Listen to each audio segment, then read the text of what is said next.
안녕하세요. 3세대 코칭TV입니다. 지난 영상에 이어서 오늘도 질문에 대한 이야기를 좀 해보려고 하는데요. 오늘은 조직에 코칭 문화를 정착시키기 위해서 오랫동안 일을 해온 캐롤 윌슨이라는 분이 있는데요. 이분이 얘기하는 질문 프로세스를 중심으로 이야기를 풀어보려고 합니다. 캐롤은 피드백 상황에서 질문을 하는 것은 상대로 하여금 스스로 피드백을 할 수 있는 기회를 주는 거라고 얘기를 했는데 이 표현이 너무 마음에 들더라고요. 스스로 피드백하는 시간과 기회를 주게 되면 자연스럽게 자발성을 키우게 되는 거죠. 이 프로세스의 질문은 모두 8가지인데요. 8가지 좀 기억하기에 너무 많은 거 아니야? 이렇게 생각이 드실 수도 있는데 하나씩 살펴보면서 이해하다 보면 쉽게 기억이 되실 거예요. 조직에서 활용하기에 굉장히 현실적인 내용들을 담고 있거든요. 이 8가지의 질문들 중에서 제가 보기에 조금 어색한 질문들이 있어서요. 조금 더 현실적으로 자연스럽게 바꿔서 설명드리도록 하겠습니다. 첫 번째 이 문장은 이 대화에서 어떤 걸 얻고 싶은지요? 라는 문장이 되겠는데요. 이 질문보다는 피드백 코칭을 처음 시작할 때 내가 이러이러한 문제로 얘기하고 싶은데 괜찮을까요? 이렇게 시작을 하는 게 조금 더 자연스러울 것 같습니다.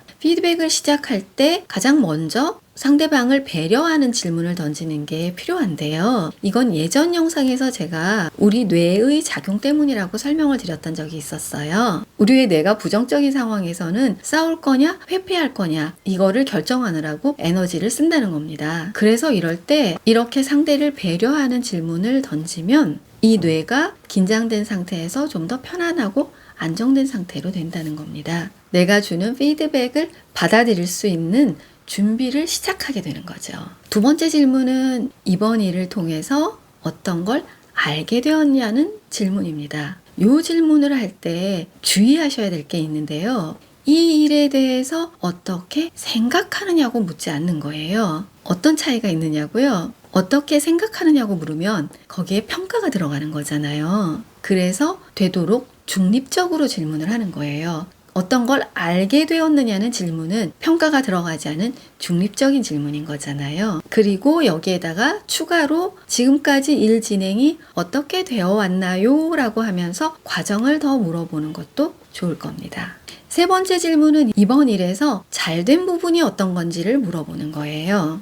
두 번째 질문에서 우리가 중립적인 질문을 던지기는 하지만 구성원들이 자신에 대해서 부정적인 면을 이야기하게 될 확률이 높을 수 있잖아요. 그래서 이런 질문을 던지면 자신의 강점을 인식하게 하는 그런 계기가 될 거예요. 그리고 여기서 한 발 더 나아가서 당신의 강점은 어떤 겁니까? 이번 일에서 당신이 거둔 성과는 어떤 건가요? 그리고 그 성과에서 당신이 특별히 기여한 바는 어떤 건가요? 이런 질문들을 추가로 더 이어갈 수 있을 겁니다. 그 다음 네 번째는요. 이번에는 리더가 리더의 입으로 강점에 대해서 이렇게 이야기를 해주는 겁니다. 내가 봤을 때 이번 일에 대해서 당신이 잘했다고 생각하는 점들은 이러이러한 점들입니다. 이렇게 리더가 평소에 잘 관찰했던 구성원의 장점들을 이야기를 해준다면 피드백을 받는 구성원의 입장에서도 훨씬 긍정적인 마음 상태가 되고 새롭게 자신의 강점을 발견할 수도 있게 되고요. 무엇보다 피드백에 대한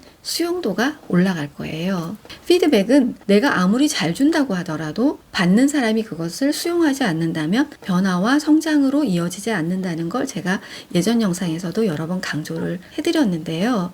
그것처럼 구성원의 마음 상태를 긍정적인 상태로 만들어주는 건 피드백 수용도를 올리는데 매우 중요한 역할을 합니다.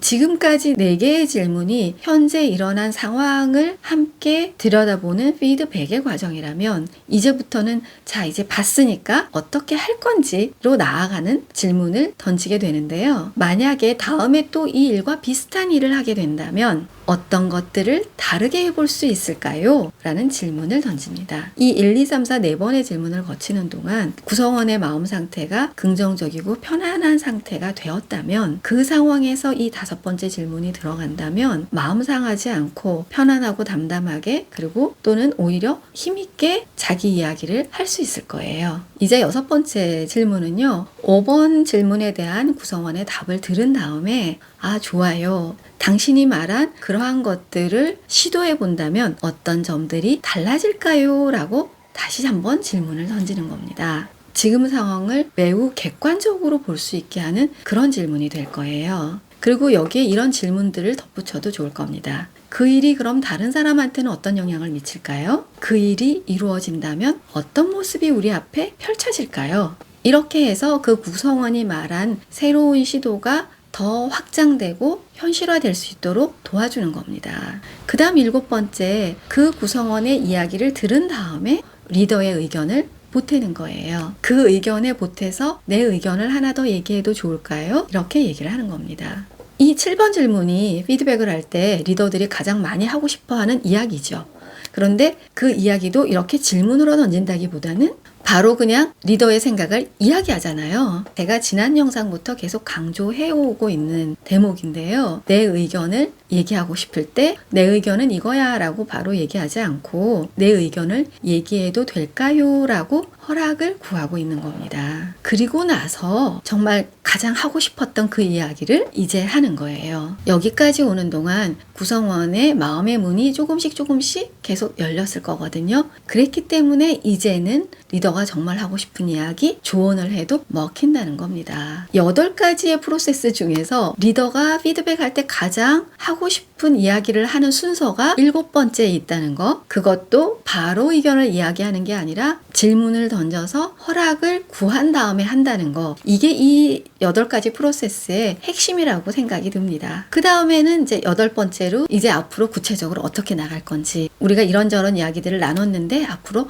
어떤 것들을 실행해 볼까요? 이렇게 얘기하면서 이제는 구체적인 행동들을 끌어내는 거죠. 여기에 무엇을 해볼 건지, 어떻게 해볼 건지, 누구와, 그리고 언제, 어디서, 이것들에 대한 질문들을 이어가면서 더 구체적으로 행동할 수 있게 이어가도 좋습니다. 제가 이 8가지 프로세스를 어떻게 하면 기억을 좀 더 잘하게 할 수 있을까를 고민하다가 이걸 자동차 운전하고 조금 비교를 해봤는데요. 조금 엉뚱할 수도 있지만 그래도 기억을 하시는 데는 도움이 될 것 같아서 한번 말씀을 드려보겠습니다. 1번은 구성원을 차에 태우는 거예요. 이때 그 차를 구성원의 성과라고 생각해도 좋을 것 같습니다. 구성원이 운전석에 앉고 리더가 조수석에 앉습니다. 그리고 2번째는 그 성과, 그러니까 그 차의 내부에 대해서 어떤지 살펴보고 이야기를 나누는 과정이 2번째고요. 3번째는 그 중에서 가장 마음에 드는 데가 어딘지 이야기하게 하는 게 3번째입니다. 4번째는요, 리더가 가장 마음에 드는 게 어떤 건지 이야기해주고요. 5번째는 차 내부를 바꾼다면 어떤 곳을 바꾸고 싶은지 물어보는 거예요. 그리고 그렇게 바꾸면 무엇이 달라질지 물어보고요. 7번째, 리더가 바꾸고 싶은 것도 이야기를 해줍니다. 그리고 마지막으로 어디로 달려가고 싶은지 운전을 하게 하고요. 리더는 차에서 내립니다. 제가 뭐든 비유나 그림으로 만들어서 기억하는 걸 좋아해서 엉뚱하지만 한번 만들어 봤는데요. 조금이라도 이 질문들을 익히는데 도움이 되셨으면 하는 마음입니다. 그런데 이렇게 정리하다 보니까 선명하게 보이는 게 하나 있어요. 리더가 자기 의견을 얘기하기 전에 반드시 구성원의 의견을 먼저 묻는다는 거죠. 그래서 제가 피드백할 때는 무조건 질문부터를 슬로건처럼 만들고 싶다고 말씀드렸는데, 거기에 이어서 피드백할 때 내 의견은 반드시 상대의 의견을 묻고 난 이후에 하기를 하나 더 추가해서 기억하면 좋을 것 같습니다. 오늘 8가지 프로세스를 말씀을 드렸는데요. 구성원들이 자발적으로 동기부여되고 일할 수 있게 하는 질문을 좀 더 활용하시는데 조금이라도 도움이 되셨으면 좋겠습니다. 오늘도 영상 시청해 주셔서 감사하고요. 저는 대한민국의 모든 리더들이 100세까지 건강하고 행복하시길 기원합니다. 감사합니다.